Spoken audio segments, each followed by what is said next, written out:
part of being a strong attacking player is learning how to keep your initiative flowing throughout your attack. And here I've chosen an example played in the Evans Gambit between Nigel Short and Ponomariov in the 2003 training match.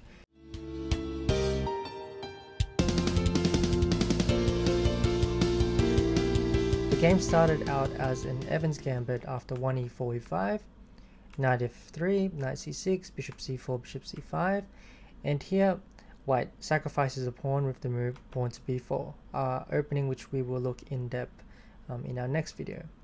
After the move, bishop takes b4, pawn to c3, bishop a5 was played by Ponomariov, which is one of the main lines in this system, and here Nigel played the move pawn to d4, all fairly standard. d6 was played by black, so this is one particular line which black can opt for. The other one is to take on d4, but this one can be very tricky to play against if you don't know how to respond. Nigel played the move queen b3, fairly standard, attacking the f7 pawn, and black plays the move queen d7, defending it. The reason why he plays queen d7 and not queen e7 is because, as we'll look at later, there are ideas of bishop g5 and bishop a3 sort of put problems on that diagonal, as well as d5 to maybe hit that knight, and the bishop on a5 can be very vulnerable sometimes. So after pawn takes e5 here by Nigel, bishop b6, so looking to play knight to a5. So when your opponent has a very strong bishop, especially on the c4 square, and in e4, e5 openings in particular, black wants to kick this bishop away from this strong diagonal. Knight d2 was played, knight a5, Nigel played the move queen c2, knight takes, so we lose our good bishop, but our attack still continues. So after the move pawn to d5, which is a very strong move by Ponomariov, if you just casually take the pawn here on d5, then black will just capture back on d5. And as we see that it's very hard for white to continue his initiative here, because he's going to have to trade a few pieces off the board, and you might end up with some weaknesses in your pawn structure as well. So this is not what we want. Instead, Nigel finds an excellent move to sort of keep the initiative rolling, and this is the first of many. He plays the move bishop to g5 here, and when you're attacking, these are sort of the moves you need to look for in your games. So instead of moving a piece which is being attacked, instead sometimes you can look for a way to create a counter threat or a counter attack instead. The idea here is that if they capture, then we can play the move rook to d1, hitting the queen, and also x-raying that d8 square with our bishop on g5. So as Tao says, if you're not sure what to do, sometimes you can just put your bishop on g5. Here after the move pawn to h6, we play the move bishop to h4, again just keeping that bishop on this diagonal. Queen g4 was played, so it's very important when you're attacking that you do not allow your opponent to trade queens. So black is hitting the g2 pawn, hitting the e4 pawn here. So Nigel plays an excellent move. He plays the move castles queenside. So long term we can see that the king is going to be very unsafe here, because not only have we pushed the c pawn, but we're completely missing our b pawn from the game entirely. But white is sort of going for a short-term initiative here, so this is the best move because it keeps the pressure going and it forces black to play accurately here, because he can't capture either of the pawns because of the back rank again, so he needs to find something different. Plays the move pawn to g5, hitting the bishop, and once again, instead of moving the bishop, Nigel finds another move to create a counterattack. Because if you just move your bishop here, then black will just capture the pawn, and that's pretty much the end of your attack. And this is how I see a lot of games, especially at a lower level, will take place. Because when you're attacking, you definitely need to be very, very accurate. Nigel plays the move pawn to e6. So again, creating a strong counter threat, giving squares for his pieces. So creating a square here on e5. And if we capture here on h4, then Nigel's plan is to capture on the e7 square. The king can't capture, of course, because of the knight fork hitting the queen. If the king runs across to f8, then I think Nigel will just capture here, followed by maybe knight e5 or even rook to d5 might be a good option here, threatening rook check and all sorts of threats. But you can see that the attack is continuing to flow forwards. Instead, bishop takes e6 was played by Ponomariov, and then we have the move pawn takes d5. Again, we're threatening to open lines all along the e file now. So taking the bishop, bringing the rook to e1. So open lines are very, very important when you're attacking your opponent. Bishop to d7, rook check, so getting a free tempo. Again, rook e4, getting a free tempo, bringing a piece to an active square. Queen goes across, and again, instead of moving the bishop, he plays the move pawn to g4, just attacking the queen, so pressing his initiative forwards. The queen can't capture on f3 because knight e5 would hit both pieces, and then we capture the bishop, and I think the queen is almost trapped now. Therefore, black plays the move queen h7, which is a very strong move. Again, if we casually just move the bishop back, then after the move knight f6, we can find ourselves in a lost position very, very quickly, because now if we move the rook, black trades queens, and all of a sudden black is the one who has the initiative because of the bishop pair and better pawn structure. So instead here, white played the move knight to e5, making sense by attacking the bishop here on d7 with check. The bishop goes across, and now instead of moving the bishop again, he plays the move queen e2.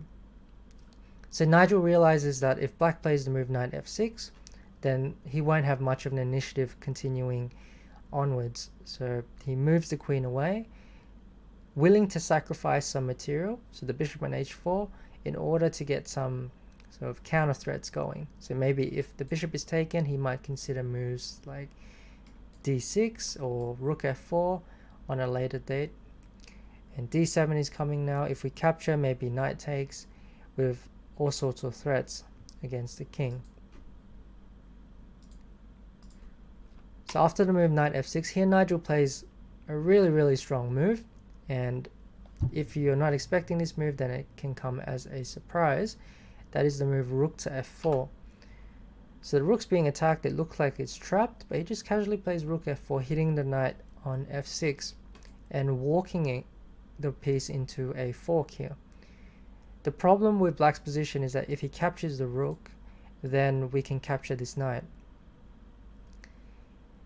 And it's not really about material in this case, it's about how strong your pieces are, and the bishop here on f6 is just so much stronger than the rook. In fact, if black doesn't actually move the rook, then you shouldn't take the rook at all. Instead, you should just continue your attack forwards and play moves like d6 and maybe queen f3 and so on. Try to create some threats, leaving this really strong bishop on f6. Instead, queen g7 was played.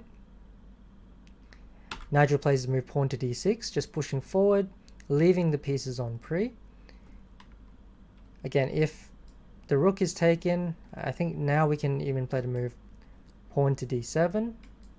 And if bishop captures or knight captures, we even have the move rook captures on d7. So continue our attack, sacrificing a lot of material here, but we're just keeping just enough in order to keep our attack going forwards. King g8 was played, d7, so this is similar to the previous line I showed you. Knight takes, and then Nigel plays the move rook takes d7. They're just putting a lot of pieces on pre, but the problem with black's position is that he just doesn't have an easy way out of all these threats. For example, bishop takes d7 is met by rook takes f7. So he opted for the move pawn takes rook. So now the f7 square is defended. Queen f3 was played, so x-raying defense on the c3 pawn. Bishop takes d7, knight takes d7. So Ponomariov has defended this very, very well. But White definitely still has a very strong initiative, so he has to be very careful. But he plays an excellent move here, plays the move bishop to e3. Now, if he doesn't play bishop to e3, then white is threatening bishop f6 or knight f6 check, followed by knight to e5 or queen f4. And this configuration of 3 to 4 pieces is extremely strong with the king stuck in the center. So Ponomariov plays the move bishop to e3. Very strong counterattack. So when you're under pressure, sometimes the best way to defend is just to counterattack.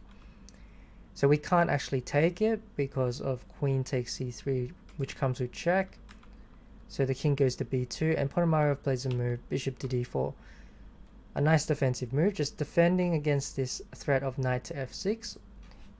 If we capture, then the queen will come into the game with check, hitting our knights and sort of giving black some room for a counterattack now. Especially if he just wins this knight, that would stop a lot of the threats. So king across was played after bishop takes c3, and then queen takes on c3, queen takes c3, king takes, rook to e8, knight e5 was played. So we reach a very interesting middle to end game where white has the 3 minor pieces temporarily, but I think black will have to sacrifice his rook for one of them eventually, which he does right away. Knight takes, and then black has survived the attack and reached a very interesting endgame where he definitely has some chances to hold here, because it's not particularly easy to defend against the passed pawns on the queen side. But here with the weak pawns on the king side, Nigel sort of mops up those first, and he goes about trying to defend the pawns on the queen side, which in this particular game he manages to do. So if you're playing a rook versus 2 pieces, make sure that you only go into it if you have at least 2 pawns usually, and preferably the pawn should be like passed pawns, and connected passed pawns would be even better. But here we see the pieces are trying to blockade. So if you're playing with the pieces and you're playing against passed pawns, try to blockade them. It's very hard for the rook to dislodge once that occurs. So here we have knight check, and he picks up the rook. The king comes back, and now it's just a matter of whether the bishop can defend against the pawns. One thing to note here is that since white has a dark squared bishop and the queening pawn is an H pawn and the last square is a light square, we need to be careful, because if we lose our F pawn, we can draw this. So we need to be very mindful of that.